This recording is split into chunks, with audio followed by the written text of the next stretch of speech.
Well, hi there. My name's Jennifer. Welcome to my channel. I am so glad you've come by this particular video. Today we are going to be talking about the power of a hug. This is not the first time I have filmed this video. I have spent at least the last hour. I recorded an entire video already on this topic, and honestly, I was so emotional. I cried way more than I expected, and I'll tell you why in a little bit. So this is take two. I feel like I have let out a lot of the emotions, and now I can work my way through what I want to share with you and not completely lose it. The gift of a hug given at that right moment is so powerful.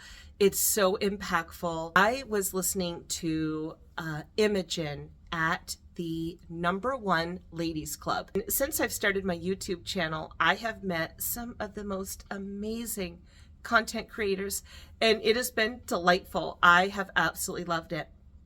Well, I was introduced to her channel from Tracy in the Wild West, who mentioned her. I have been listening to her life story. So she's taken at least the last 4 videos I've seen so far. She has been sharing her life story. It's been very powerful, very impactful. She's been incredibly vulnerable and open. I've been riveted listening to her life story, but she dropped a gold nugget. She shared something that when I heard her say it, I was like, oh, hold on a minute. And I went back and I had to tap, tap, tap, tap to go back a few seconds and hear her say it again. She was sharing her life story, and it was in her 3rd video of her life story. And she was talking about the kindness of a coworker of hers that helped her out during a really difficult time. And she made the statement, and this is slightly paraphrased: the kindness of others can stay with you for a lifetime. And that's when I was like, ooh, my ears perked up with that. And she was talking about the kindness that this friend had bestowed upon her when she really needed it. And that then she made that statement of the kindness of others can stay with you for a lifetime. And I loved that phrase. And I had to just stop and think for a minute. And it just got me going back in my mind and remembering the times in my life in which kindness had been extended to me in a variety of different ways. And I was thinking about, boy, that's so true. The power of kindness can impact another person. Like if you're the receiver of the kindness, it is absolutely something that can stay with you for a lifetime. And I just found myself lost in thought. My mind just started going back into memory and thinking about the times in which I was given the gift of a hug. Now, this is all going to come together where I'm going to share with you a couple of scenarios in which the gift of a hug has stayed with me throughout my entire life. My word for 2025 is abundance. I have gone through a couple of years of amazing therapy. I've had the privilege to do cognitive therapy with David Lees from Wu Wei Wisdom.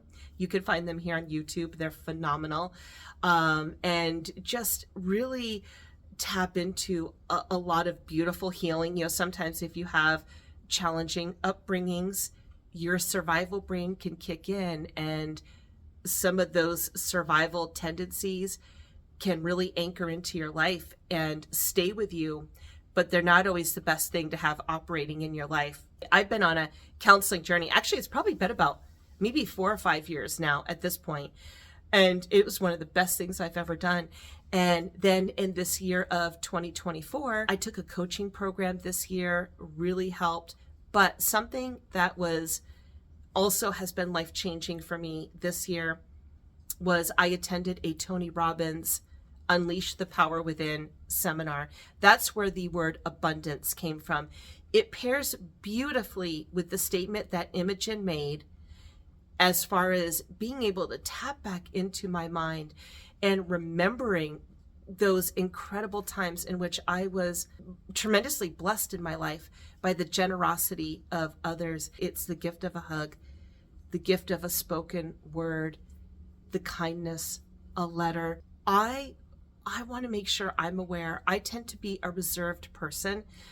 I will think a lot of things. You can really get lost in the I shoulds. I should do this. I should do that. Oh, I should do this. Or, you get an idea to reach out to somebody or to do something. I should. I am really guilty of that. I think a lot of things. I don't always do them.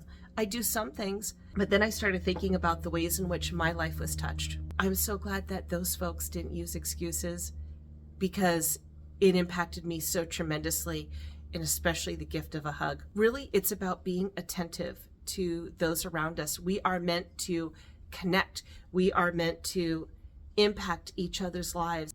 You just might have a moment with a stranger even. What I am challenging myself to do, this has been such a great week of meditation for me, which is why I want to make this video, is I want to make sure I am looking around and I pay attention, and that I remember to step out of my introverted, reserved nature and make sure I'm attentive and respond when I get that little prick in my heart to, make that phone call, send that letter, send that message, reach out, whatever it may be, maybe go approach somebody and to respond.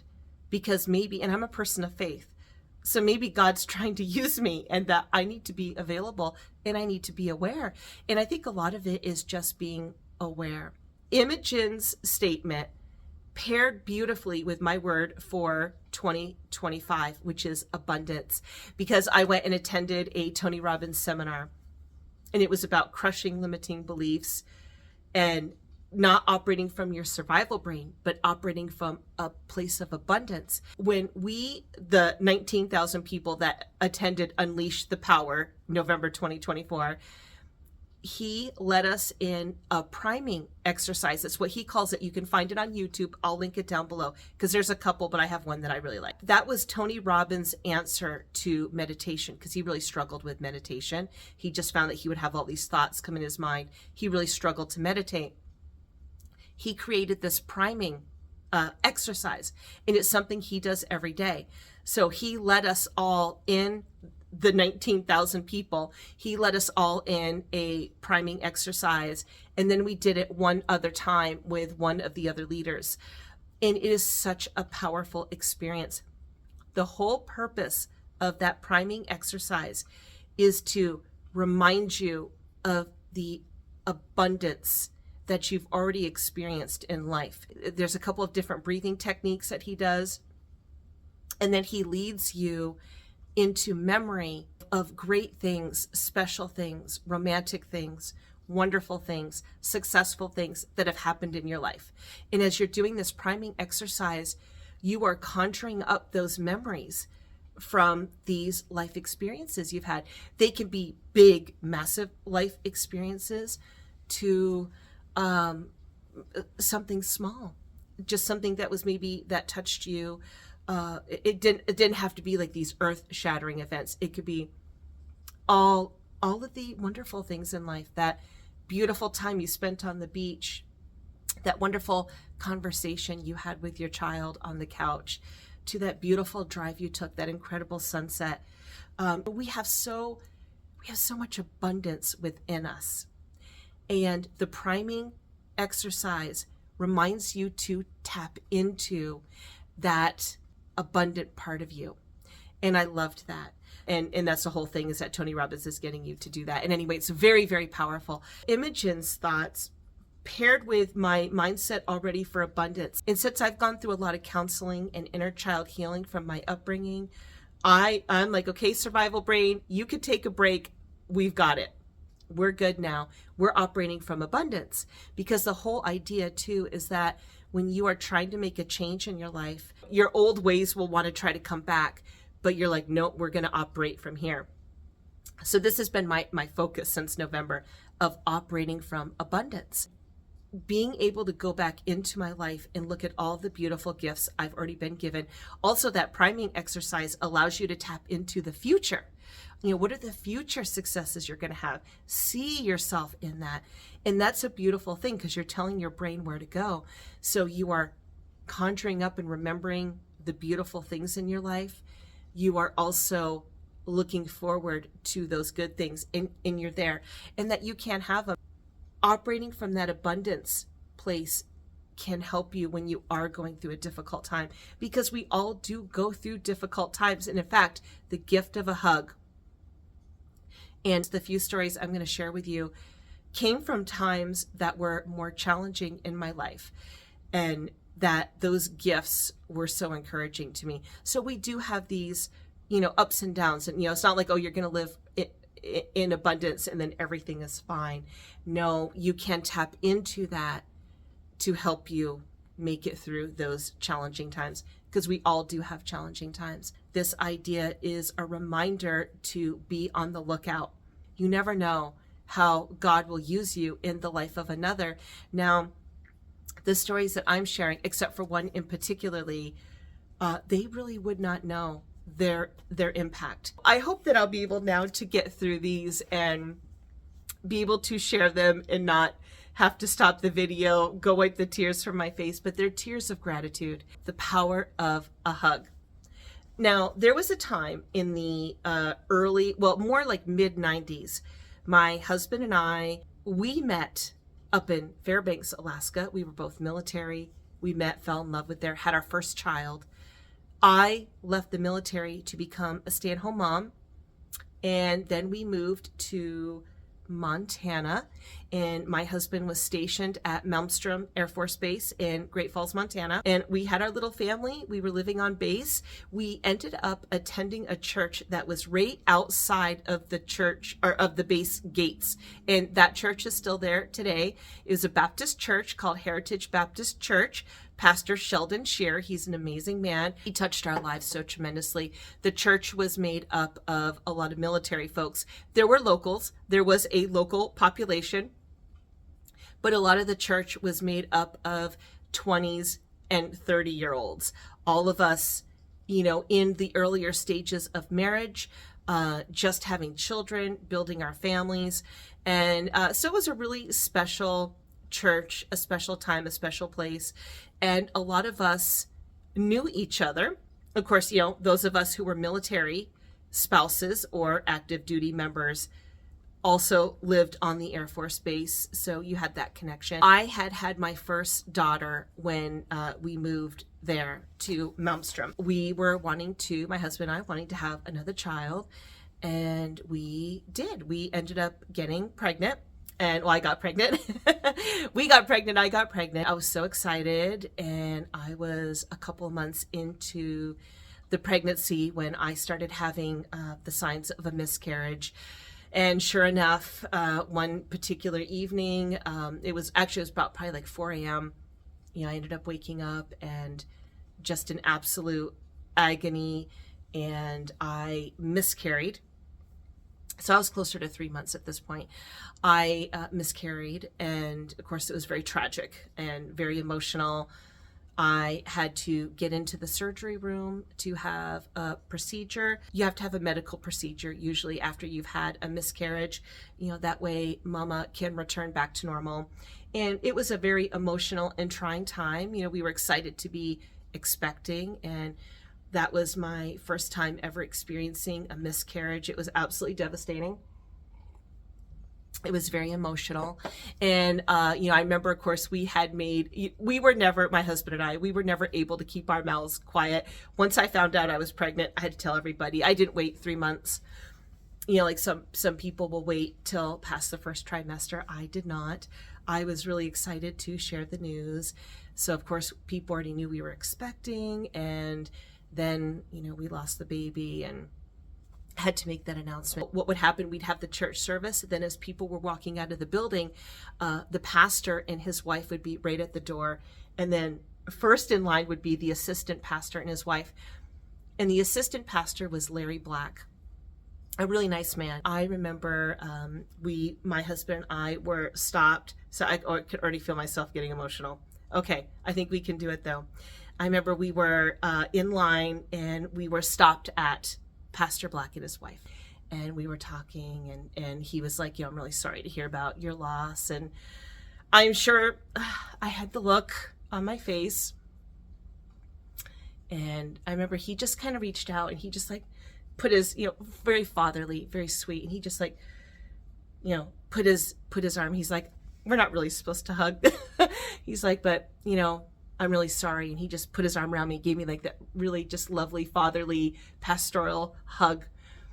And it was so sweet. I think I remember I was emotional and I cried and I was like, thank you. And, okay,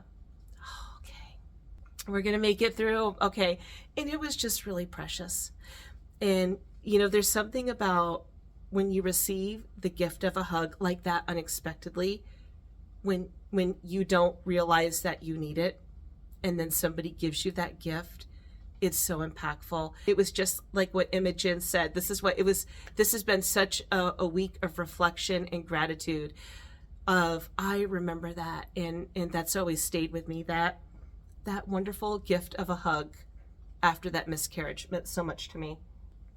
So fast forward a little bit, and I was able to get pregnant, and I had my second daughter, live birth daughter. She was already born, and then I was expecting a third child, and my husband left the military. He was offered a government job, and we were looking to leave the military. He had been in for 10 years already at that point, and we were looking to transition into something different. And God just opened up a whole bunch of amazing doors, which I'll have to share that story too, because it's really quite exciting. God's blessed my family so much. He's blessed me. He's blessed my family so much. My husband ended up going away for 5 months to training. So I had my 2 little girls. I was expecting, I was in the early stages of pregnancy with my third daughter, and my husband was going away for 5 months. So we were living in Montana. He was going away to Georgia for training. We were really fortunate because normally once somebody exits the military, you have to move out. We were living on base housing. You have to leave. You can't stay.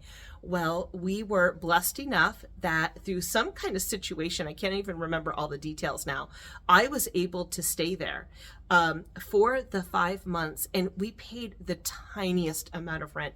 I mean, it was nothing. Because, I wasn't working and my husband was in the military, and we qualified for food stamps back then, so we weren't making a lot of money. So I just was able to stay there on the space housing with my 2 children, expecting. My husband goes away for 5 months for his training. So we're just going day by day, hoping my husband makes it through his training, because it was very grueling, adjusting to being apart. And of course I had the babies, and plus I was pregnant. And then what was going to happen was, once he was done with his training, our first assignment was in New Mexico. So he was going to go directly to New Mexico, get our housing situation set up, and then the military was going to come pack up all of our belongings, move it all there. And then I did drive with my pregnant self and my 2 babies, drove from Montana to New Mexico, and that was the plan. During that time where my husband was away and I had the babies and pregnant, which if you're a military spouse or you're in the military, you know exactly what that's like. Sonia from Making Core Memories and her lovely family, they're here on YouTube, our military family, separated, and it's tough. I tell you, my heart just goes out, whenever I see a person in uniform or I see families, my heart goes out, because our military families do so much for our country, and there's a lot of sacrifice. It's an honor to serve. I was in the military, but then I also was a military spouse. So I love military spouses and their families. They are the backbone to the service member, and it's a team effort. I was alone, and there was this dear family at our church who also lived on the Air Force Base, and her family lived just down the road. Her name was Tronda Mervin. Such a sweet lady, the Mervin family. They were a delightful family and just really kind and warm and wonderful. what was really delightful was her and her husband loved to bake. They would bake fresh bread all the time. They made the most amazing cream puffs you could ever imagine. And they loved to share. So they would go through like a baking frenzy. And then they would call up just different people and be like, hey, do you want some fresh bread? And the answer was always, yes, I would love some fresh bread or some cream puffs. I just saw a raven fly by really low right here out my window. I'm right by my bay window. And I love ravens. So this particular day, Tronda had called me and she's like, would you like some fresh bread? And I was like, yes, I would absolutely love some fresh bread. So I got my kids in the car, and I think we were running errands, and I told her I'd stop by, got to her house, and I remember it like it was yesterday too. It was a really beautiful sunny day in Montana that day in Malmstrom, and it wasn't windy at all, and the sun was shining. The grass, I just remember feeling like the grass, like I had like flat shoes on and I could feel the grass.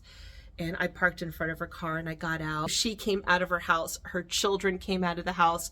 My two girls got out of the car because they knew each other from church. And they were milling about, and Tronda and I were talking. And I had already been, I think John and I, my husband, had been separated for, at this point, probably 3-4 months while he was away at training. And, we were just talking. And then she just looked at me and she's like, I'm just going to give you a hug. And she's like, I know what it's like to be separated. And she's like, you haven't had anybody to give you a hug. Let me give you a hug. And she just wrapped her arms around me. And it was so sweet. And I remember crying. I broke down in tears, and I was just so touched and so moved. And I will never forget that. That was such a beautiful gift of a hug. But I will never forget Tronda's kindness to me that day when she knew I could really use a hug and that my husband was away. That was so sweet. Okay, that has stayed with me for a lifetime. Now, another time that was also during this particular time, it was now toward the end where I was going to be leaving just within a matter of weeks, packing up, leaving Malmstrom, moving to New Mexico, and starting my new life in New Mexico and my husband's new career, and leaving the military, becoming civilians. And every fall, my church would have something called a family camp. And if you're familiar with any Baptist church culture, you will know that Baptists love their family camps. Now, other churches do too. There's a lot of churches that do camps, but Baptists love their family camp, and they call them family camp. Well, our church was having their annual family camp, and I was invited to go, but I was pregnant. And by that point I was further along because my husband and I were separated for 5 months.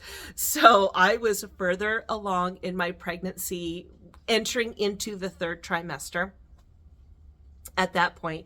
And I had my 2 children, my 2 young kids at that point. And, my second was under 2 years old, and my other one was about 4.5. So they were young. And, the church was like, oh, are you going to be coming to family camp? Going to be coming to family camp? And I was like, no.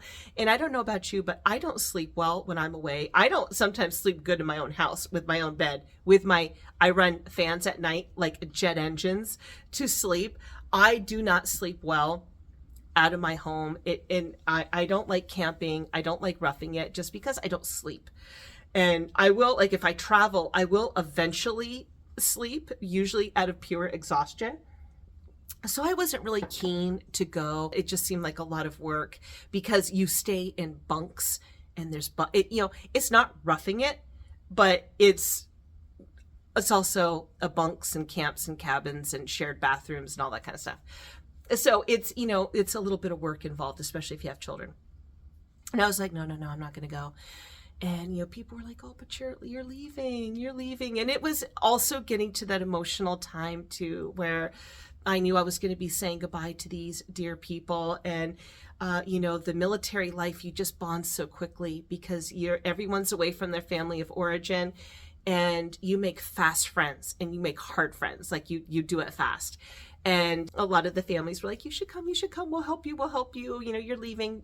And so a dear family kind of adopted me. They invited me to their cabin. The Commandor family, they were so sweet. And they had a lovely teenager who was just great with children. She's like, I'll help you with your kids. So I agreed to go. I got there, you know, the first day and the first night, my toddler, she was about 18 months at that point. She was really fussy and normally she was the most easygoing baby you could ever imagine. I mean, just, she never fussed. She didn't cry. She was so jovial and joyful. Well, she was clingy. She was whiny. She was crying. Come to find out, she was coming down with a fever. So she was not feeling well. So that first day, the first night, and finally in the morning time, I realized, okay, I need to go. I need to go home. I need to take my poor child home. I've got to go home. She's not feeling well. It's time for us to leave. The family that I was staying with, they were like, no. You know, we've got medication. Let's give her medicine. We'll keep an eye on her. You know, maybe she'll be feeling better. We'll help you out. So she did end up getting better quickly, like throughout that day. But in the morning time, I was having a rough morning at that point. And it took so much to prep and get there. And it was several hours away from home. And, you know, of course, having a baby that's not feeling well, that stress, also not sleeping. And then having to make it was such a decision to actually decide to go, then just to realize I've got to leave. I can't stay. And so the family I was staying with, they were trying to be encouraging. And I remember I was walking up to the big building where the chow hall would be, where all the food was served, and it had a really big open space, and it also had a covered but open porch. And my pastor was sitting there, and there was a group of people there, and I was walking up the hill. I am sure that I had that look on my face of stress, lack of sleep, worry. You know, at this point, it was coming toward the end of being separated from my spouse for 5 months. And, you know, prepping to leave, just the emotions of saying goodbye. And I am 100% certain it was written all over my face. And I, you know, made my way up, and my pastor was like, Jennifer, come here, you know. So I kind of made my way, and I sat down on the bench and let him know that I was going to be, you know, having to leave, and that my daughter wasn't feeling well. And I remember he just kind of slid up to me, and he was like a grandfather, just the sweetest, kindest man you could ever imagine. And once again, he put his arm around me, and he's like, it's hard, isn't it? And I, of course, burst into tears. And he's like, I know it's hard being away from your husband. And it was just so sweet. And he just gave me words of comfort. I, of course, this tissue is from the first video. I burst into tears, of course, right? I burst into tears, and he was so sweet. He's like, it's okay. You know, it's hard. He's like, why don't you stay? You need to stay. We're going to help you. Everybody here is going to help you. You stay. And we got you, and it's tough. And people were so sweet. They just rallied around me. And yeah, it was really precious. And I stayed, and my daughter got better. Actually, she completely made a turnaround. And I ended up staying for the entire family camp. Had an amazing time. It was so beautiful. And that was such a gift. It was so sweet. I think there's something about the gift of a hug when it's given, especially when the other person doesn't realize that they need that hug. And these stories were so life impactful. And just like Imogen said, the kindness of people can stay with you for a lifetime. Those were times in which I did not realize how much I needed a hug. But there were these dear, sweet people that saw me. And as I make this video to express gratitude, to share with you, It's a reminder to me to make sure I am looking around, that I am paying attention so I can see people and respond to that. Those three scenarios I've told you about touched me. And it's been how many years now? And this is my second video, and I still am moved by it. It was so amazing. My upbringing was a unique upbringing, as a lot of ours are. And I was not close with my father growing up at all. And in fact, I saw him, it was kind of like the Air National Guard. I saw him one weekend a month, 2 weeks a year. And my relationship with my father was a very tumultuous relationship. It just wasn't a good relationship at all. It was filled with a lot of disappointment and a lot of heartache. And when I was a freshman in high school, I went to go live with him for a while. It was the first time in my entire life. My mother had primary custody, and I ended up having to be emergency evacuated out. It was just not a good situation. I needed to leave, and I did. And I ended up being estranged from my father the remaining time of my high school and into joining of the military. When I first joined the military, it was just really difficult. And my relationship with my father was always difficult because I barely saw him throughout my lifetime. And I was so much my mom. You know how it is as families all have their little culture. It's like the way you talk, your inside jokes, the funny things you do. It's like my family and I, we love to quote movies. We have all our favorite movie quotes that are perfect for certain situations. And when I would go to visit my father, I was a foreigner. And I didn't fit. I didn't look like them. I didn't sound like them. I also grew up really, really poor. My mom was raising me the best that she could, working so hard. We were poor. I was like the kid that lived on the other side of the tracks. When I would go to visit my father, he and my bonus mom were upper middle class. They had a big, beautiful Victorian home. Her children went to private school. They had nice clothes. They had nice cars, a beautiful home. They had food. And if you grew up with not a lot of money, you understand that food is something really important. And in fact, I remember when I would go to visit there, I would want to eat. And I remember they would always tease me about it. And I don't think they necessarily meant it harmful, but I'm sure it was very stark because when I would go there, they actually had food and treats too. Like, I didn't grow up with treats. Not that I never had treats, but it was really, really rare, because my mom couldn't afford it. She worked so hard and we just didn't have a lot of money. I just didn't quite fit in the home. And my bonus mom, I hate the word stepmom. My bonus mom, Mary, and I, we just really didn't get along. We didn't connect because I was so different.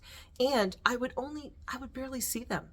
What you think, one weekend a month, 2 weeks a year, that's it. Like, that's nothing. Like, we were strangers, every time. When I went to go live with my dad for a year when I was a freshman, it was very, very tumultuous, and I had to go. And I did. I left. And then, like I said, we were estranged. And then, fast forward to where I'm newly in the military now at this point. And my first duty station was in Fairbanks, Alaska at Eielson. And I really struggled emotionally with my dad, and it's just a whole long story. My father ended up getting sick with colon cancer.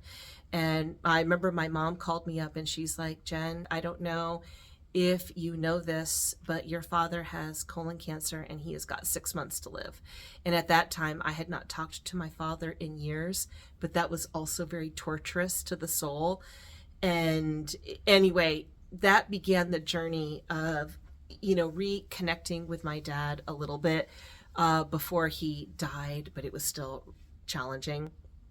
But the gift of the hug comes really from the most unexpected source. So when I found out that my father did not have long to live, I flew home and to go see my dad. And I remember my mom dropped me off because I was living in Alaska. I flew back home.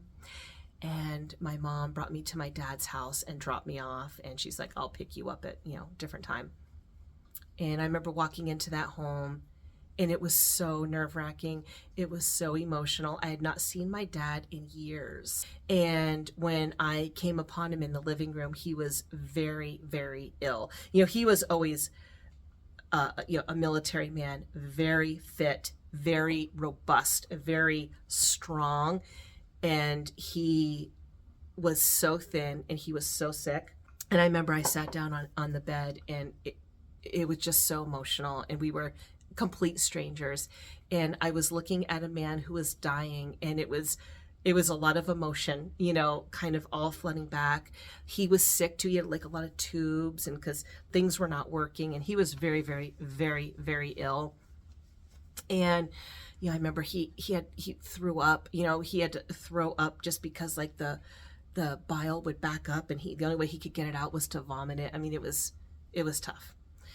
And just taking in that moment at that time and all of the emotions, I remember getting up from the couch and beelining my way to the kitchen around the corner and bursting into tears. But my bonus mom, Mary, who we never had connection, we just never really got to know each other, that woman was on my heels. And I tell you what, she was on my heels. And I remember in the kitchen bursting into tears as she just wrapped her arms around me and she just held me. And she's like, it's hard, Jen. I know, it's okay. And I sobbed. And she just held me. And that began years now of a beautiful relationship and connection. And she and I still connect and talk today. My dad died in 1994, and I will never forget that gift of the hug. She was right there. I'll never forget. I could see it like it was yesterday. It was just that gift of a hug that was so comforting, and she was like, I've got you. I'm here. I'll never forget that.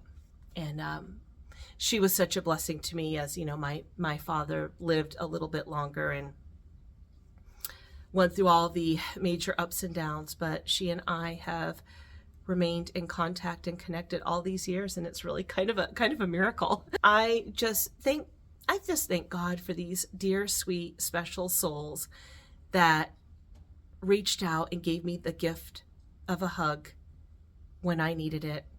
I needed it the most and didn't know how much I needed it. So I hope this inspires you, as I have been inspired, in that we could be filled with gratitude for those who have touched our lives. And then we can remember to look out and be on the lookout and to see people and to be able to give that gift to them as well. All right. Thank you.